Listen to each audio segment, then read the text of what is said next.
Nós estamos absolutamente convencidos de que é uma perseguição judicial contra o ex-presidente Lula, mas nós também estamos absolutamente convencidos de que essa arapuca o presidente Lula se implicou.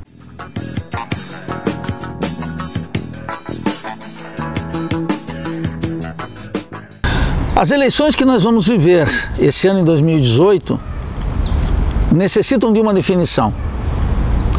A burguesia fará essas eleições com ou sem a participação do ex-presidente Lula?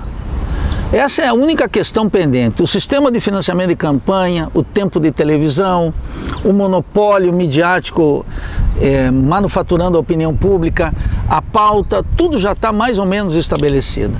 São eleições mais ou menos confortáveis para a classe dominante, porque ainda não se afirmou na cena nacional um candidato antissistêmico. Daí a importância do julgamento do dia 24 de janeiro em Porto Alegre, que pode tirar o ex-presidente Lula das eleições. E a burguesia se defronta com uma decisão estratégica. Se uma eleição sem o presidente Lula ameaçaria seu sistema de dominação, tudo indica que o próprio presidente Lula, sendo excluído desse processo, não convocará o povo à resistência. Aceitará disciplinado, tal como a presidente Dilma aceitou disciplinada a sua destituição pelo aquele covil de ladrões que é o Congresso Nacional. Nesse contexto, nós estamos diante de uma situação que é realmente inédita para o país. A classe dominante tem todos os seus candidatos à disposição e precisa apenas decidir se aceita o pacto que o presidente Lula está disposto a fazer com todas as frações do capital, com todos os seus inimigos, com todos os seus adversários e inclusive com todos aqueles parlamentares, senadores, governadores que destituíram a presidente Dilma. Essa é a única questão que está colocada. Do ponto de vista da justiça, do direito e daquilo que os liberais chamam o Estado de Direito, é óbvio que as acusações do juiz Moro sobre o triplex do Guarujá e o sítio do Atibaia são absolutamente inconsistentes, inacreditáveis do ponto de vista do direito. Um advogado com duas moléculas de honestidade intelectual sabe que aquele juízo é um juízo de natureza política. Agora, por que essa situação se configurou?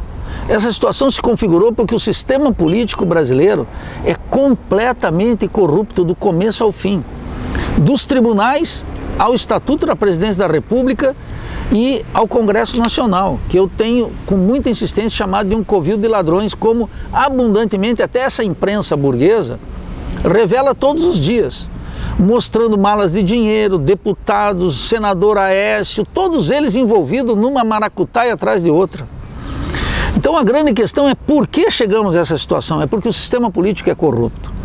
Qual é a conduta dos presidentes diante da corrupção do sistema político? Eles criaram, Fernando Henrique Cardoso criou e Lula adotou o presidencialismo de coalizão, que é a maracutaia completa, que é o pacto completo com essa classe de políticos, ladrões, corruptos, a serviço do latifúndio, dos banqueiros, das multinacionais e dos pequenos roubos também. E isso ocorre lá em Brasília, nos estados e nos grandes municípios brasileiros. Então vejam que esse sistema político sempre contou com a conivência dos presidentes, eu diria com a cumplicidade dos presidentes. Recordem que Fernando Henrique Cardoso, acusado por toda a imprensa de comprar a emenda da reeleição, sempre com aquela empáfia que é conhecido, afirma que se compraram votos, ele não sabia. É a mesma frase do Lula sobre o mensalão. Se houve o mensalão, ele nunca soube. E a mesma coisa com o petrolão. Os presidentes aqui, eles desprestigiam o presidencialismo na medida em que eles atuam como verdadeiros primeiros-ministros, como se eles não tivessem implicado nessa grande corrupção. E essa corrupção só existe porque as alianças e os pactos são sempre os mesmos. E é o que está sendo estabelecido agora, novamente no Brasil. Todas as candidaturas em questão, a candidatura futura do PSDB, provavelmente Alckmin, a candidatura do PT, do Lula, e mesmo a candidatura do Ciro Gomes, todos eles estão buscando na classe política dominante seus aliados. E estão, de uma forma ou de outra, praticando já o presidencialismo de coalizão. E o povo rechaça esse Congresso. O povo não acredita nessas cortes. A justiça é célere num lado e é muito lenta no outro. É particularmente lenta e injusta por 750 mil presos que existem no Brasil hoje, na sua grande maioria, negros e pobres.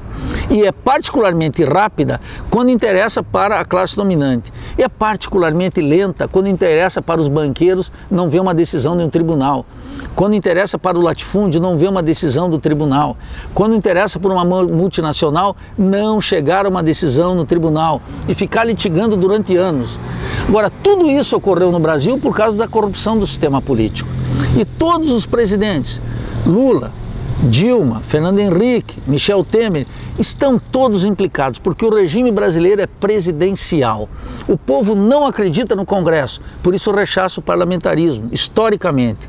E por isso tem apreço pelo presidencialismo. Mas precisa de um presidente, não só que dê autonomia para a Polícia Federal, não só que nomeie as listas dos primeiros indicados pela magistratura, mas que faça algo fundamental, que lidere a luta contra a corrupção no Estado, nos ministérios, nos partidos políticos, no Congresso Nacional e que atue de maneira muito decidida e firme até o fundo e até o fim.